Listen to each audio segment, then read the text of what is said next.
والجماعت عاشقان رسول والے رسول جتنے وابستگان ہیں سلسلوں سے دربار سے، تمام اس نظر کو قدیمی وقت سے اپنے گھروں میں خانقاہوں میں درباروں میں کرتے آئے۔ لہذا کچھ خوارج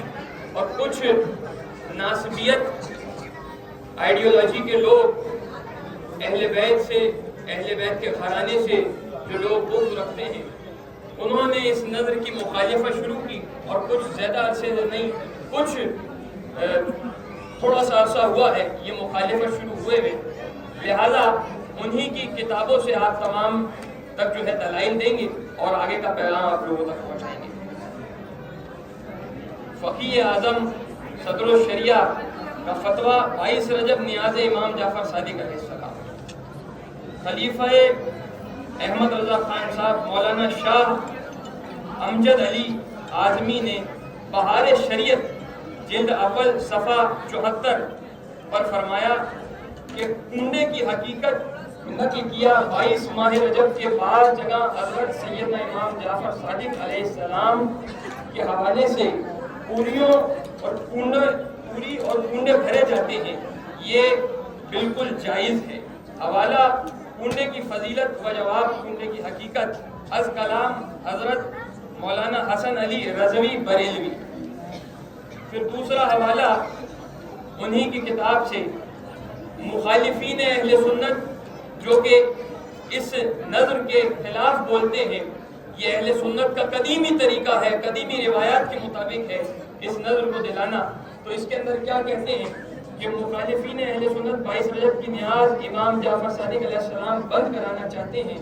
حضرت مولانا الحاج محمد صادق امیر جماعت رضا مصطفیٰ ان کی کتاب میں لکھتے ہیں کہ 22 رجب کا ختم شریف سیدنا امام جعفر صادق علیہ السلام کی یاد میں اہل سنت والجماعت کے معمول و مصروف ہے۔ مخالفین اہل سنت و منکرین محبوب خدا و بزرگان دین کی یاد منانے اور ختم شریف دلانے کے شروع سے خلاف ہیں، اس لیے وہ میلاد عرس گہروی کی طرح 22 رجب کی نظر پر بھی خلاف ورزی کرتے ہیں اور وابیلہ کرتے ہیں۔ لہذا یہ تو ثابت ہو گیا کہ یہ اہل سنت کی قدیمی روایات کے مطابق نظر دی جاتی ہے، اور آپ تمام تک یہ عرض کر دیا جائے کہ یہ رسول اور علیہ رسول سے محبت اور یہ نظر و نیاز کا جو تقاضا ہے، یہ جو اہل سنت ہوتے ہیں انہی کے یہاں ہے۔ اور جو لوگ اس کو بدعت کہتے ہیں، اصل میں بدعت یہ ہے کہ اس نظر کی مخالفت کی جائے اور یہ کہا جائے کہ اس نظر کو نہ دلایا جائے، 22ویں رجب کو کسی اور کی نظر دلائی جائے، کسی اور کی فاتحہ دلائی جائے۔ تو اہل بیت سے یہ منسوب جو نظر ہے یہ اہل سنت کا پرانا طریقہ ہے۔ جب غریب نواز کی بارگاہ مقدسہ سے غریب نواز کو رسول کریم صلی اللہ علیہ وسلم نے اپنا نائب بنا کر کے، اپنا وصی بنا کر کے، اپنا جانشین بنا کر کے بر صغیر کی دھرتی پر، بر صغیر کی زمین پر بھیجا، اور تمام بر صغیر میں بسنے والوں پر لا الہ الا اللہ محمد رسول اللہ کا یہ جو ایمان کا یہ جو نوری الفاظ ہیں، یہ جو ایمان سب کے سینوں میں بستا ہے، یہ غریب نواز کے ذریعے سے پہنچایا۔ جب غریب نواز سرکار نے ایمان دیا ہے تو لہٰذا جب غریب نواز سرکار کی بارگاہ سے عقیدہ لینا چاہیے، غریب نواز سرکار کی بارگاہ سے جو ہے تمام عقائد ہمارے جو ہے وہ اس بارگاہ کے مطابق ہونے چاہیے۔ جب ایمان یہاں سے ہے تو عقیدہ بھی یہاں سے ہونا چاہیے۔ لہذا غریب نواز کی بارگاہ سے یہ پیغام تو آپ لوگوں تک پہنچ گیا کہ نظر امام جعفر صادق علیہ السلام یہ اہل سنت کا طریقہ ہے اور رسول کے عاشقان کا طریقہ۔ خانقاہ چشت اور تمام خانقاہیں جو کہ اصل میں خانقاہیں ہیں، یہ ان تمام کا طریقہ ہے، اور الحمدللہ غریب نواز سرکار کی بارگاہ خواجگان چشت کے طریقے پر قائم ہے اور قائم اور قائم رہے گی انشاءاللہ۔ اور یہی غریب نواز کی بارگاہ سے تاکید کی جائے گی کہ تمام کوئی کسی کو خود کو اہل سنت کہتا ہے، کوئی کسی کو کچھ بھی کہتا ہے، لیکن رسول اور آل رسول کی محبت سب کے دلوں میں بستی ہے۔ لہذا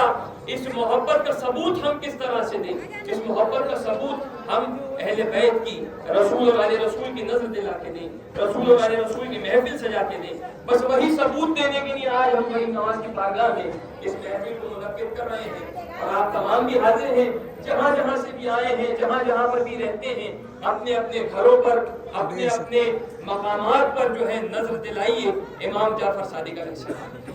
لہٰذا یہ ایک پیغام ہو گیا، اور دور حاضرہ کے حوالے سے ایک مختصر سا پیغام آپ تمام کے حوالے کریں گے۔ لہذا آج کوئی کہہ رہا ہے یہ ہمارا مسلک فلاں ہے، ہمارا مسلک فلاں ہے، ہمارا مسلک فلاں ہے۔ ہمیں یہ دیکھنا ہے کہ رسول نے ہمیں کون سا مسلک دیا، ہمیں یہ دیکھنا ہے کہ غریب نواز نے ہمیں کون سا مسلک دیا۔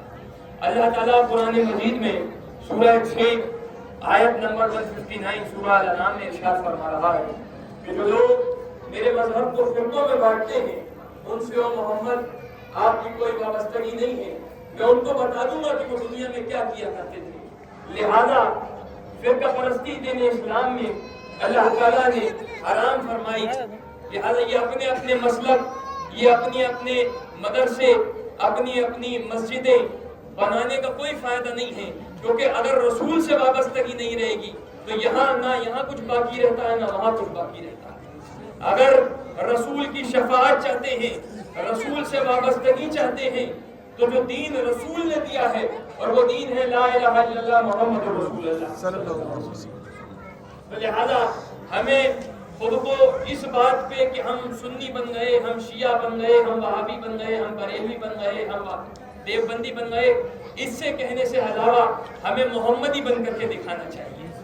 کیونکہ دین اسلام اگر کچھ سکھاتا ہے تو وہ محمد رسول اللہ کی ٹیچنگز ہیں، آل رسول کی ٹیچنگز ہیں، رسول اور آل رسول کی تعلیمات ہیں۔ جو ان پر عمل کرے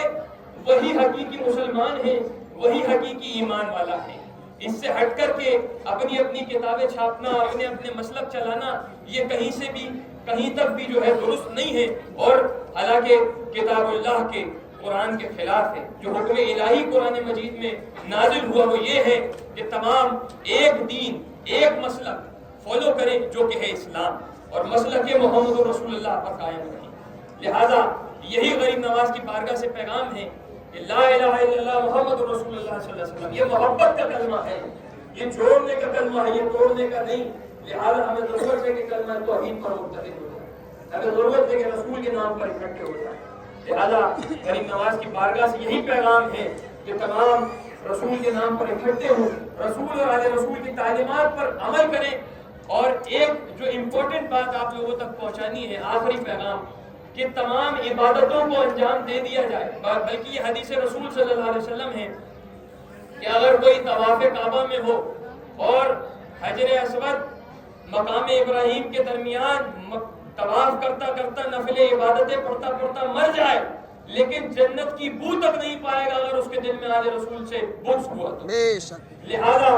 رسول اور آل رسول کی محبت کو اللہ تعالیٰ نے کمپلسری کر دیا ہے، مینڈیٹری کر دیا ہے، ضروری کر دیا ہے، واجب کر دیا ہے۔ اگر یہ نہ ہو تو نہ نماز کسی کام کی ہے، نہ روزہ کسی کام کا ہے، نہ حج کسی کام کا ہے، نہ زکوٰۃ کسی کام کی ہے۔ اگر یہ سب کام میں لانا ہے تو رسول اور آل رسول سے محبت ضروری ہے۔ رسول اور آل رسول سے محبت ہوگی تبھی جو ہمارے اعمال ہیں وہ ہمارے کام آئیں گے۔ لیکن اگر ہزار سجدے ہیں، ہزار نمازیں ہیں، لیکن اگر دل میں رسول اور آل رسول کا بغض ہے تو جنت کی خوشبو بھی نہیں پائیں گے حدیث رسول کے مطابق۔ یہی آپ لوگوں تک پیغام پہنچانا تھا۔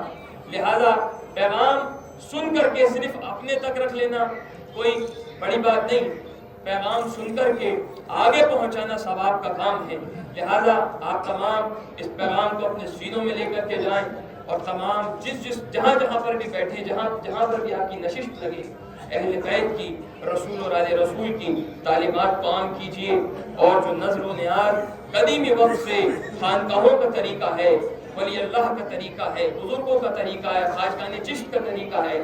اس کو جو ہے عام کیجیے اور بارگاہ غریب نواز کے پیغام کو تمام تک پہنچائیے۔ جزاک اللہ خیر۔